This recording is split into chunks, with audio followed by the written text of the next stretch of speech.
Argentina ভক্তদের জন্য সুখবর। আর্জেন্টিনা এবং স্পেন যে বিশ্বকাপটা হয়েছে ওটা আসলে জালিয়াতি হয়েছে। হ্যাঁ, অবশ্যই আর্জেন্টিনার ওপর খুব অন্যায় করা হয়েছে। আমরাও খেলা দাঁড়িয়ে থেকে দেখেছি, যদিও ওখানে ক্যামেরা ছিল, রিফারি ছিল, কিন্তু ওর ফাঁকে ফাঁকে বেইমানি হয়েছে, ঠিক আছে। তবে আর্জেন্টিনা ভক্তদের জন্য সুখবর, ফিফা আবার আপনাদের আর্জেন্টিনা বনাম স্পেনের আয়োজন করবে বিশ্বকাপ খেলার 28 তারিখে। আপনারা সবাই মোষের তেল লাগাবেন, সরিষার তেল এবং কি লাগাবেন, আর টিভির সামনে চলে আসবেন, ঠিক আছে।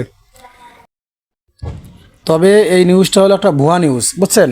আসলে কিছু কিছু ভিউ ব্যবসায়ী আছে, তারা ভিউ কামাই করার জন্য এই নিউজটা দিছে এবং তার আইডিটা ভারী করে নিয়েছে। এই যে আপনারা ধৈর্য সহকারে দেখছেন ভিডিওটা, তাদের কমেন্ট করছেন, অনেক আর্জেন্টিনা ভক্ত খুব খুশি হয়েছেন মন থেকে।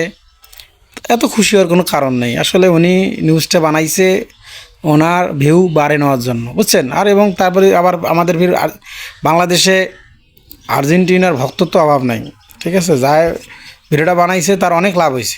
আমি যদি এই ভিডিওটা বুদ্ধিকে বানাইতে পারতাম তা আমার অনেক লাভ হইতো। যাই হোক, কেউ মন খারাপ করবেন না, ঠিক আছে। নেক্সট ওয়ার্ল্ড কাপের জন্য রেডি থাকেন।